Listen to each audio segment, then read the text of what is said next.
ready to do life and business on your terms and truly live your big ticket life.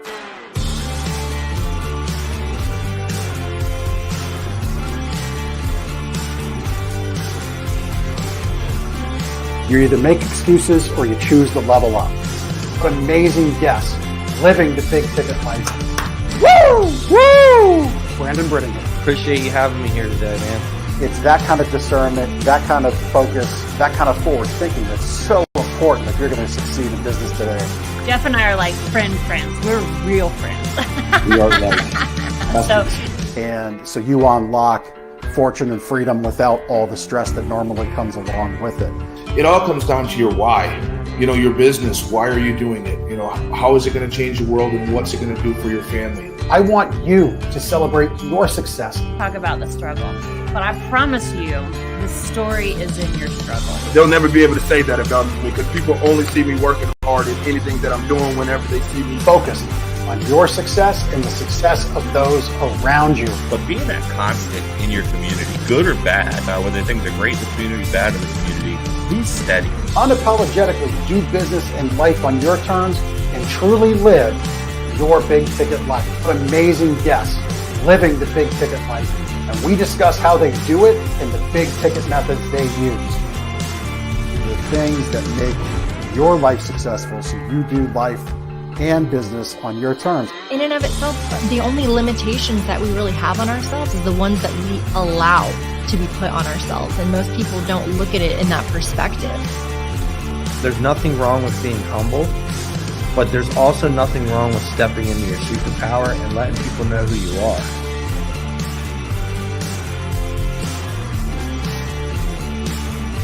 Get ready to do life and business on your terms and truly live your big ticket life.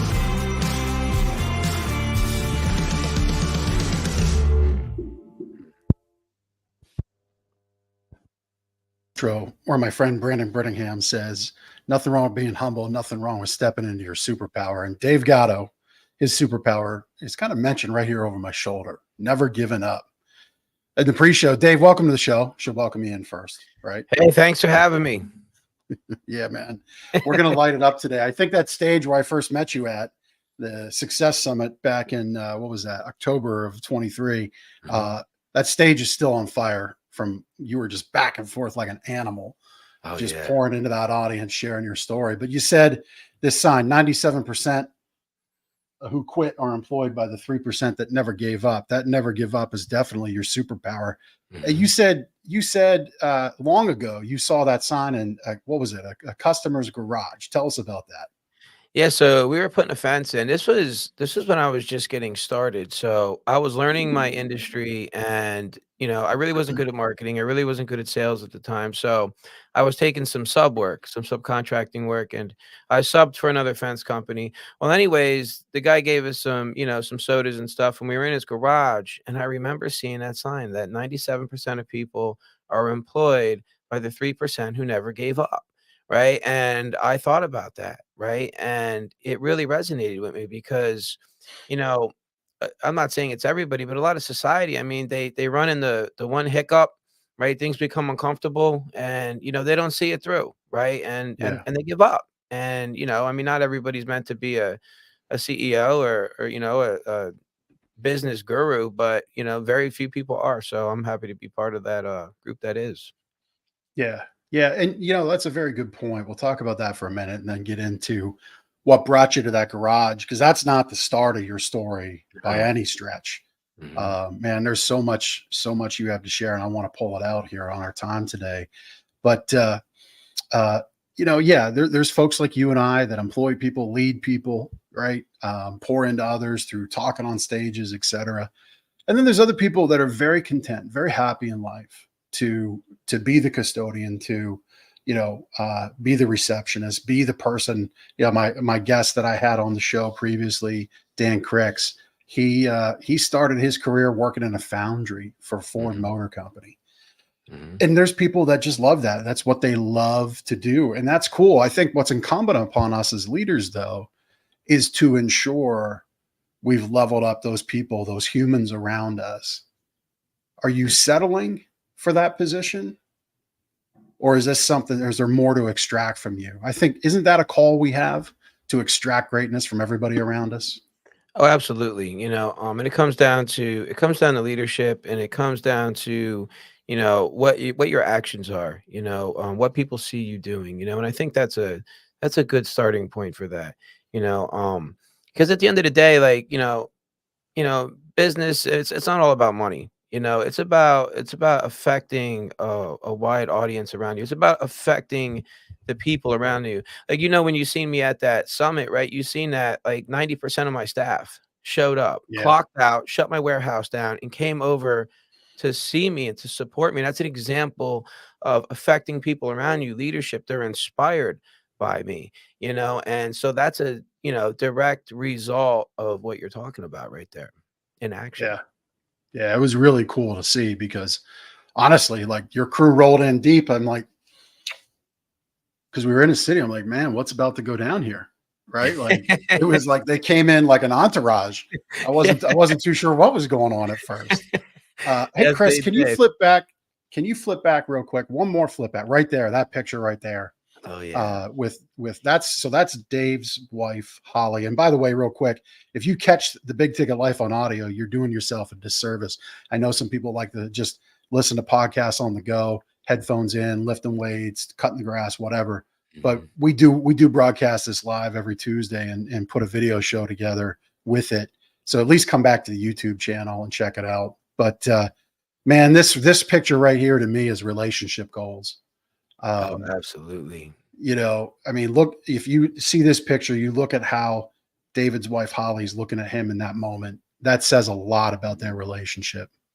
Oh, absolutely. That was probably one of the single best photographs that I ever received, and that was from, Mark McIntyre from Make a Mark Photography. He actually came to my event and photographed it for free. And he was part of our Toys for Tots event too. But yeah, I didn't even know that was happening at the time. But when I caught that moment right there, like, I'm telling you, that one brought a tear to my eye. That really did. Yeah. See, how proud my wife is of me. Yeah. Yeah. So, I mean, you say leadership is about showing examples. I mean, leadership isn't just in the workplace, it's at the home, it's with your kids, it's with your spouse. What are some things you're doing to get that your lovely wife Holly looking at you that way? You know, um, Honestly, I think a lot of it is it's the love of the Lord, right? It's having, Jesus in our life, being an example to our kids, raising them correctly, and a big part of it as well is that I am an entrepreneur and I have engineered my company out so that it runs without my presence, right? So I put the hard work in now so I could really focus on my family a lot. I don't miss the games, I don't miss the plays, I don't, I'm there for all of that stuff, for the practices, and, I'm present for my family. And I think, coming from the background that my wife and I both have, like, we really appreciate the small things, when it's really cold outside and it's raining or it's snowing, like, we really appreciate that warm house. And, Hmm. because we've been homeless, right? So those little things, they're thoughts that people who haven't been through that probably aren't thinking in their house, and, Yeah. I think that connection has brought us really, really close in that respect. Yeah, man. I love all that. Love all of that. Um, we'll get to that point. You touched on it. You say we appreciate a warm house because we're homeless. I want to get into that part of your story here in a minute. Mhm. But you say, you don't miss the plays with your kids. Still to this day, my wife and I will go. It's not every Friday. Our oldest boy, who's 19, he's going to be 20 next year. Mhm. Um, or here soon. We still go to watch him bowl in his league. We're still his parents. He still lives at home. He's our child. I go to my son, my youngest boy, who's going to be a junior next year for football. I'll Mhm. go to those practices in the summer. I'll sit on the bleachers, and it's like I'm the weird dad. Mhm. But the reality is, I miss so much of that stuff years Yeah. gone by because I Mhm. wasn't focused. Right.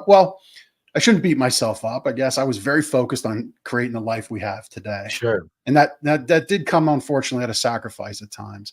Right. And But I go and I look at it this way. I'm not that weird parent. I'm that parent who's very interested in our kids. Plus, Yes. when my son, not that he does it often, but if he wants to cop an attitude with what the coaches are doing, Mhm. I've now seen with my own eyes. Right. Well, you're just misunderstanding it. Mhm. I get to 100%, course man. correct that way, right? And so that's when you say raise your kids right, like you got to be interested in the environments your kids are in and not just take Absolutely. what they bring home. I Yeah. agree Yeah. 100%. I know a lot of successful entrepreneurs, and I always ask them, and a lot of them are retired now, and I always say to them, "Hey, man, what is your biggest regret that you have through your entrepreneurial journey?" And it's always that I missed all the stuff with the kids. I missed all the stuff with my wife. Yeah. I don't know my wife, and whenever they were saying that stuff, I always said, that is never gonna be me. So that's a big reason Hmm. why I ended up engineering, delegating, automating, eliminating things in my company, because I knew what my end goal was, right? So, Yeah. that's just I don't want to be that father, because at the end of the day, when, we're in that deathbed, I don't want to have those regrets. I want my kids to know me and to remember me and, because that affects the way that they're going to raise their kids too. So we got to keep that stuff in mind. Yeah. 100%, man. You're kind of, I mean, I'm literally getting some goosebumps here as you're saying it because, uh, those entrepreneurs with wisdom, they are right. No, it's funny. None of those older cats, older guys, gals say, I had 100 stores. I really wished I had 150. Hmm. I had 1,000 employees. I wish I had 2,000. Hmm. You never hear that. No. It is always back to the family. It is always, I Yes. wish I had more time. And Right. that deathbed thing, man. Yeah, the goal is to be surrounded Hmm. by the people you love, not Right. not left like, well, you didn't take time for me back then. I ain't Right. taking time now. That's probably the 100%. saddest thing you could hear in life. Oh, yeah, and it's a reality too, so for sure. Yeah, it happens. So, man, I heard you speak, and I said you lit the stage on fire. You did. I mean, I think you literally wore the carpet out. There's, I'm sure in the National Association of Speakers, there's a training that says, you stand this way and deliver this part of your speech, and this is why you want to watch the video because I'm posing right now. Mhm. You stand this way and you kind of hand on the hip and hold the microphone this way. And Dave was just back and forth, just preaching and laying it out. So why don't we get into what your story is about, man? Where'd you come from? And we'll show this Walmart picture here as throughout it. But that Walmart picture is really important. We'll put a bow on the story with that. But take us back to the beginning, man. Yeah, so, I'm not really gonna get all into my past like that because, from age 14 to 33, my life was a continuous war story, right? So, we would Right. take up multiple shows talking about that. Right. But I can sorta like, summarize 19 years of chaos like this, right? Sure. At age Sure. 14, I had ran away from home, I stole the vehicle, right? I got involved with drugs and alcohol, started hanging out with the wrong crowd. That had led to a juvenile life sentence, right? And from age 14 to 19, I had been incarcerated in a place called Vision Quest. And that just sent me into this tailspin, right? From there, it was prison. Then I started popping up in rehabs. Then I started popping up in halfway houses, psychiatric wards, homeless shelters, and then I had experienced, Jeff, a very, very long time of homelessness in my life, and I'm not talking about like, surfing around on people's couches homeless, man. We're talking about sleeping in abandoned buildings, eating out of trash cans. That type of stuff had went on until one day it all ended for me. And that was on February 21st, 2014, my 33rd birthday. And that's when I was arrested at Walmart for the very last time and sent back to jail. You said February 13th, 2014? February 21st, of 2014. Yeah, that's when I had been arrested, and that's when I started changing in prison, right? So, um, when I had been released from prison, when I had been arrested, my clothes were soaking wet. Right, so in that time that I had spent in jail from the February 21st to when they released me, my clothes had become molded, right? So I remember the COs going into a dirty laundry bin in there and digging stuff out for me. And so they gave me a pair of, commissary sweatpants. I had a commissary V-neck t-shirt that they had given me to leave out of there in, and they gave me $3 that I had been arrested with and a clear plastic garbage bag to put all my possessions in, which at the time was just 2 chicken ramen noodle soups and 2 instant Maxwell coffees. And they sent me on a bus down to the square, right? And that's where my whole journey had happened, right? And so I can remember I wasn't from York. I had been kicked out of a rehab in the middle of the night and dropped off in York, so I really didn't know my way around. And eventually I had caught myself, just wandering on a street that I now know today is North George Street, right? And I can remember being freezing cold out there, not having anybody to go to, not having anybody to talk to. My feet hurt, my legs hurt, my back hurt. And I can remember putting my hands in my pockets to warm them up. And I felt that $3, Jeff. And I can remember the thought coming into my head. And the thought said, Dave, take that $3, grab a beer, let's warm up, let's figure this thing out together, just like old times. Right. And I can remember in that moment, I had looked to the left and there was a beer and chicken joint right there, all lit up, called Third Base. And this is the part of my life that changed, right? Because there was something that never happened to me that happened to me in that moment. Right. And I can remember that I had just looked up in the sky at that moment and I said, God, I need a miracle. And I said that out loud. Right. And there was no miracle in that moment. There was no lightning, no thunder. And I had just, I just continued with my night and I kept walking up that street. And eventually I found a place to sleep in that night where people wouldn't see me, which was Prospect Hill Cemetery. And I slept on a tombstone that night in that cemetery. Right. And in the morning when I had woken up, the miracle had happened for me. Right. I left out of there the way that I had came. And I ran into a friend of mine who had been incarcerated, Graham Gallagher. He has passed away since. But anyways, he introduced me to a guy, Bob Allen, at Life's Beacon Foundation, who in turn had given me a place to stay. Right. Never knew me. He seen the trash bag. He was talking to some lady. And I can remember going across the street to the house where he said that I could stay. And when I stepped on that sidewalk, something made me look to my left. And when I looked to my left, I seen that Third Base right there.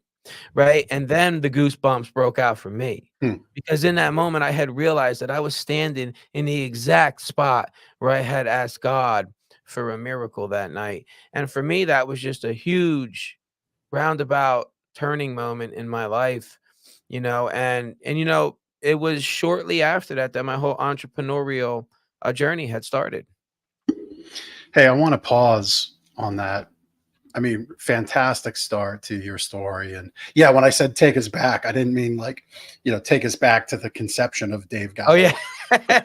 Right. But you did a great job, man. You really did. Yeah. You set the table great for people watching and listening.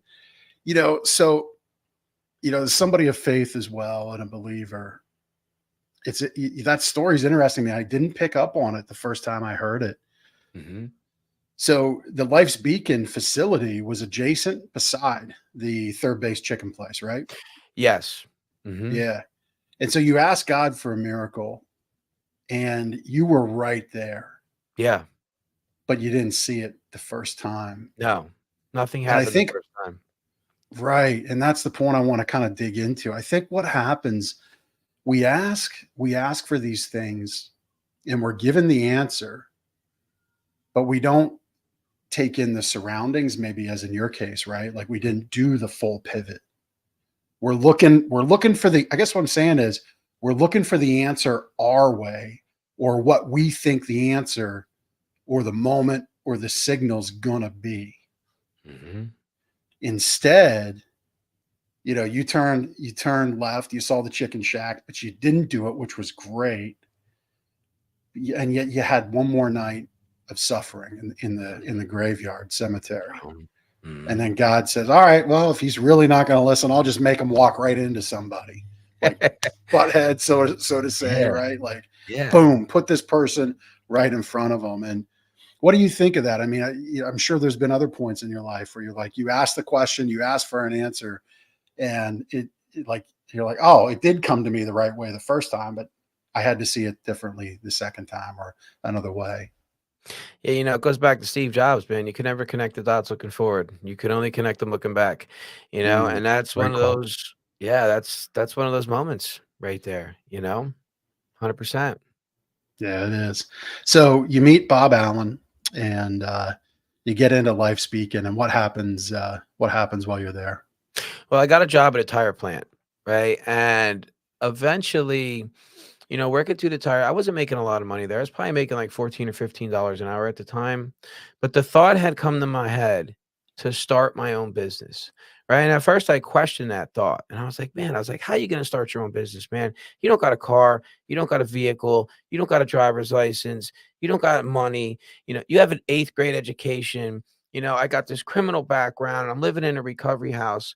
But I started questioning that inner critic in my head and saying, why couldn't I start a business?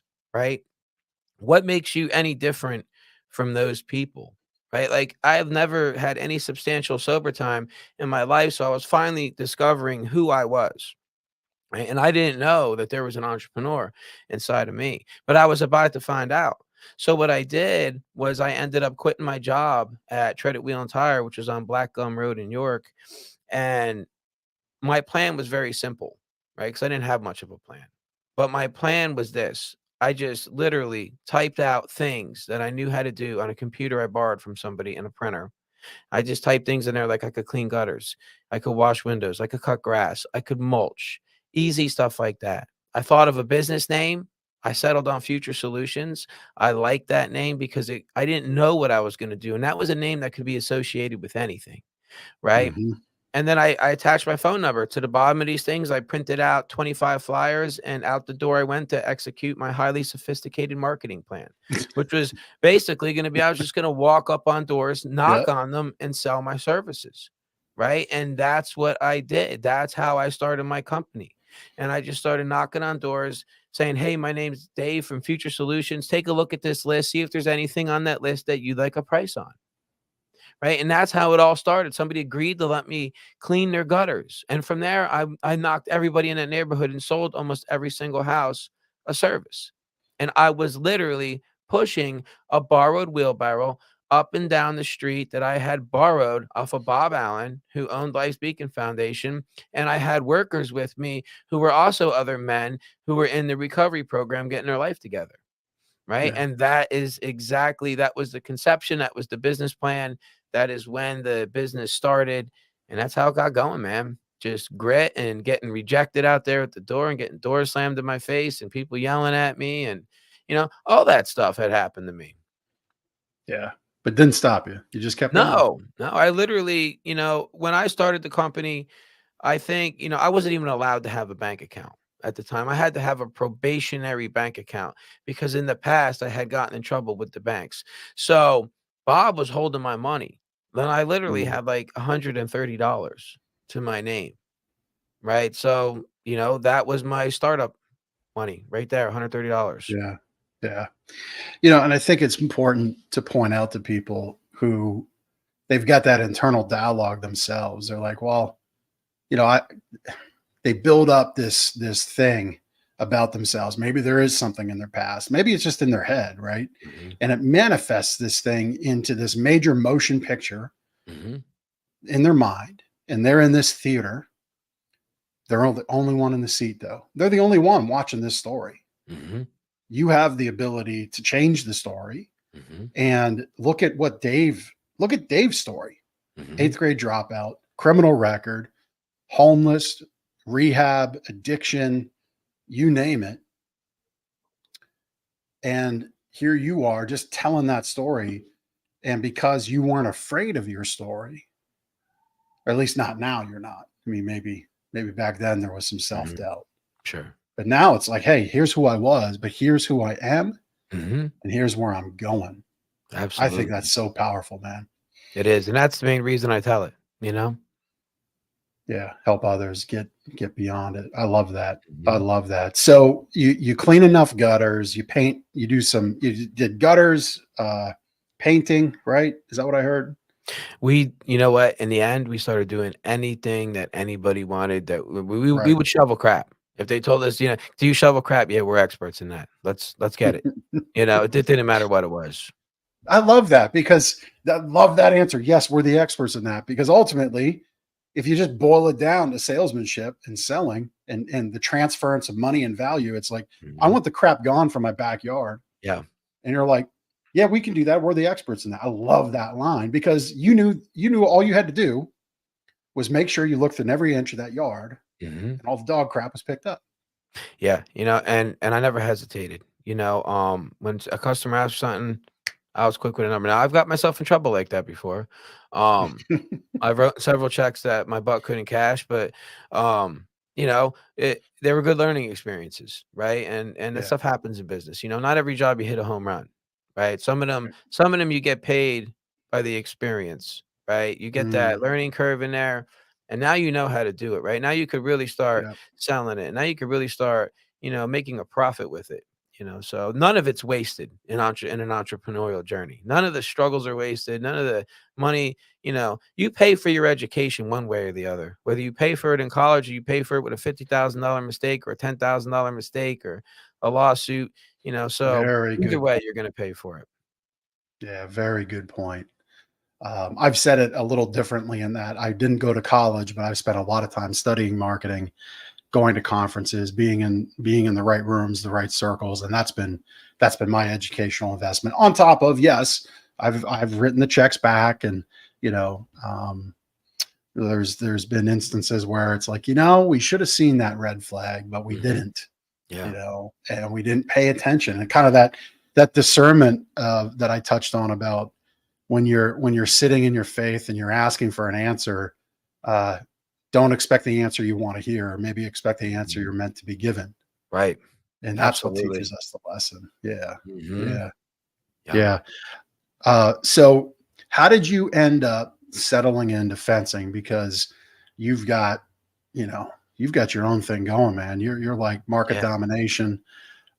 So take us back to where Future Solutions fencing really became Okay. solidified.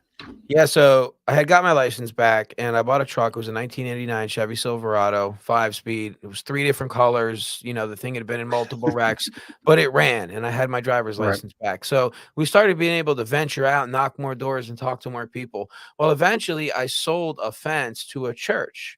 Right. And there was a guy that I had been working with, Jeff Irwin, who he was a guy that was getting his life back together.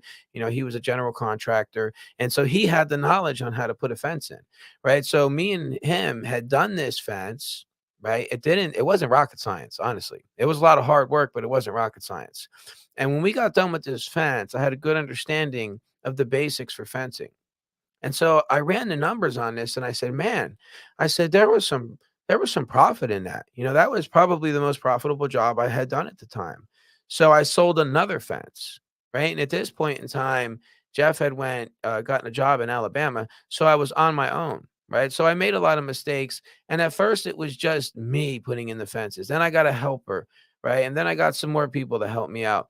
But at some point in time, I had realized, I said, hey, Dave, all this other stuff isn't working out. The doing the basements, the whatever, the cleaning the gutters. We need to pinpoint laser focus on just the fencing. And so I started gearing all my marketing towards that, gearing all my sales fields towards the fencing. I started learning everything about fencing that I could. The more knowledge that I had when a customer, when I was out there doing a sale and they asked me a question, there was a point in time where I became a really good salesman. That's when I learned a lot about my industry. And I knew that there was nothing that they were going to ask me that was going to slip me up with the fences. Right. And so Right. I just started focusing on the fences. And, the industry, it's a very big industry. It's very insulated injury or industry, so um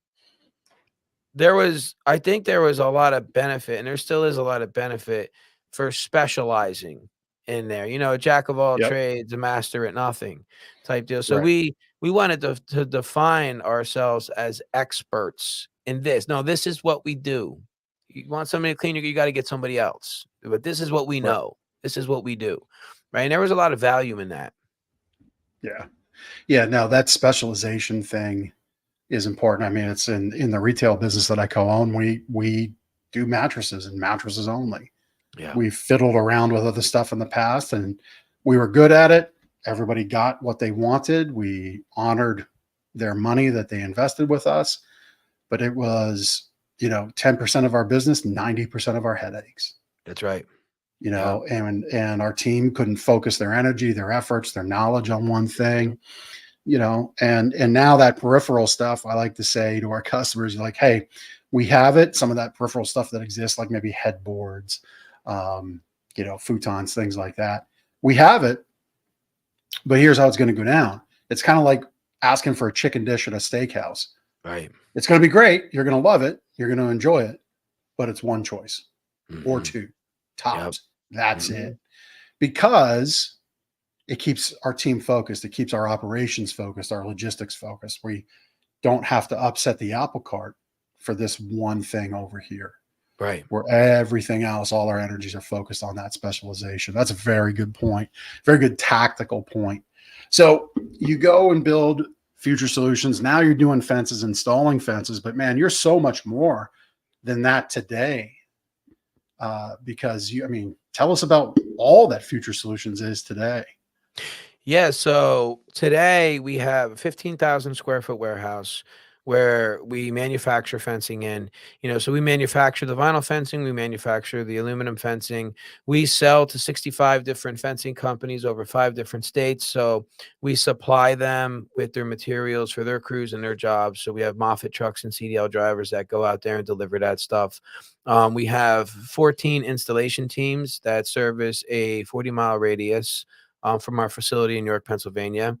And so with that, we have warranty rework teams. We just opened up a second location in Northern Virginia, in Purcellville, right? We're working on our licensing in Delaware and Maryland now. We're going to be dropping locations out there. Basically, we systemized everything so we could replicate it now. But as far as like the warehouse, we got CNC machines, we got forklifts, we got a fleet of vehicles, we got delivery trucks, we have admins, assistant admins, inside sales, outside sales, production managers, gate managers, CNC operators, a whole entire production team, stuff like that going on. And it's just really huge. And that's all from us just digging into this industry, right? And becoming, saying, what else could we do in this industry? Not, reinventing the wheel, but what type of bolt-ons can we put in here? What type of services can we add? What type of cross-selling can we do? And we've gotten to that point, like, okay, now we know what to do. Now, how do we lean this operation down? Right? Because there was a big part of that. Like, how do we, all this gross revenue is good and stuff like that. But what about the net? Right? And how do we increase that net? We increase it by leaning out our operation, and so we've done tons and tons of work on that, coaching and, reading the Toyota way, stuff like that, Kaizen and constant improvement and JIT inventory. And, it's just been so much fun. I got to say, like, out of all the entrepreneurial stuff that we do, the learning this journey and going through these, struggles has been so fun. This has been so exciting to do this, man. We love it because that warehouse we're in, there was 5 businesses in there, and we took that whole place over. Yeah, Remodeled that's a it cool little That's a cool little part of your story, that conquest of you see all this space, it's right there beside you, but it's not your thing, not your business. And there's that graphic too there for you. Nice. So I have little different colors, but over my shoulder. But that's cool, like to see how you've built that out. It's interesting. So I met you October of 23, and you had a whole crew come in and roll deep with you. And then I hear your story, and obviously you share your success, and it's like, I bet you he's been at this for 10 years. You realize you got your 10-year anniversary coming up next in 2024. Yep. Yeah. No, that's huge. Because if you really think of the failure rate of businesses, the percentage of businesses that even make it past their first year or 5 years or 10 years and that even crack $1 million, you're talking about maybe like 3 out of 100, if that. Yeah. So on the success rate, like, if you want a good barometer, if you're doing good, that's a good barometer right there. Yeah. So a lot of people try, and I mean, and in COVID, man, I mean, there was a lot of startups, and a lot of people are starting to, you know, go down now who haven't Oh, built it's those why. business Yeah. muscles up.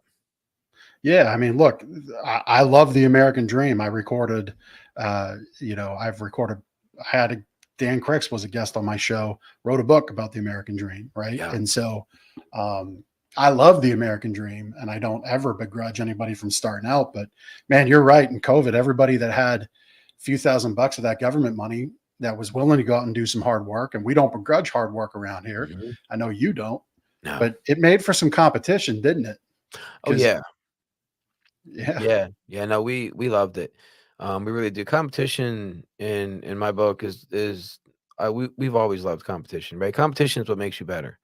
Right. And, I'm not per se like on that boat with other people because, they all have this stuff like all ships rise and all these sayings going out there. Like, the bottom is competing and the top's collaborating and all that stuff you hear out there. But the truth is, our business is to put other fence companies out of business. Right. I mean, let's be realistic. So when hard times come, like they're coming, right, we like this type of stuff, right? Because Yep. we're prepared for it, number one. And number Yep. two, it's going to lean out our competition, right? So those guys that are low balling people and been and taking work, they're going to be gone. You know, Yeah.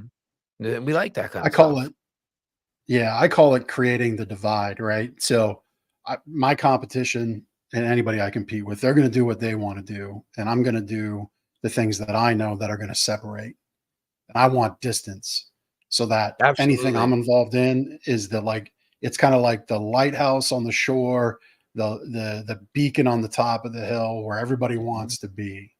Yeah. We're going to create that divide and Mhm. it's going to be the ultimate choice. And then, whatever happens to the competition result of that happens, but it won't be because of anything we went and did, that they view as underhanded. It'll be we just played our game. Yeah. We had Yeah. our We eye just, on the prize right. all the time. Yeah. Business is war without the bullets.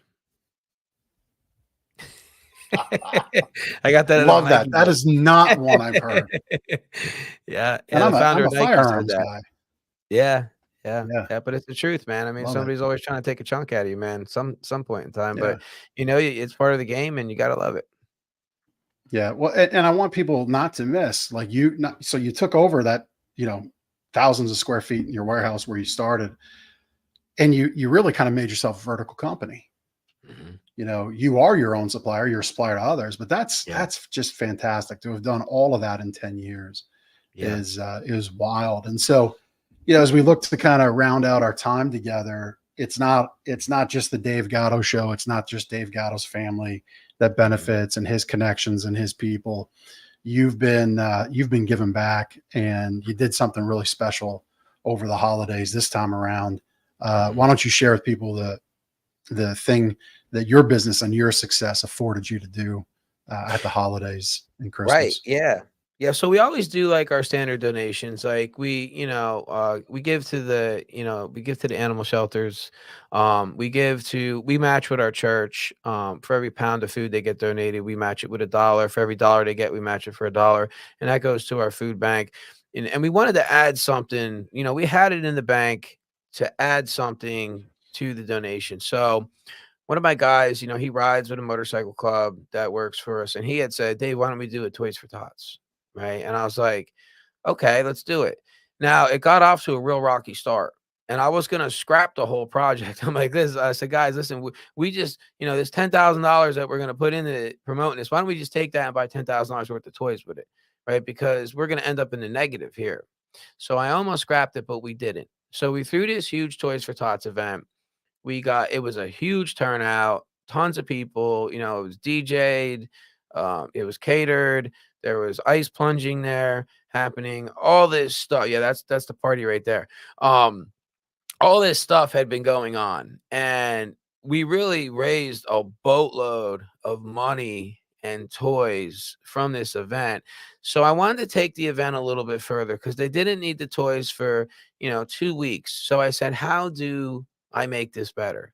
So I went down to the store and I bought two PS5s, right? And I said, let's raffle these PS5s off.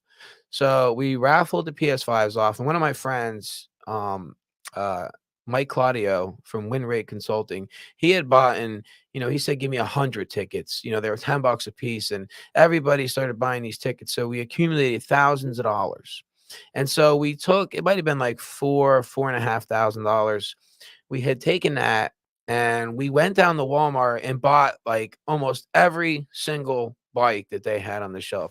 Anything that a kid or a teenager could ride. I mean, we bought it all. We cleared their store out. And Love it. so it's a funny thing, right? We're buying these toys, and we're checking them out at the register and all this stuff. And it's taking a long time. And then so we said, I told Trevor Roy, I said, "Listen, bring the truck around front. Let's load these things up." Right. And so we had a bunch of staff and stuff helping us. But I can remember I had been the first one to leave with the bicycle. And I got to the front of the store, and the lady said, "Could I see a receipt?" You know how they stand there at Walmart for the receipts. Mhm. And I got my receipt out, but that triggered something for me, right? Because I had just actually realized that I was at the Walmart that I had been arrested in when I got sober February 21st, 2014. I had been tackled and tased in that parking lot out there.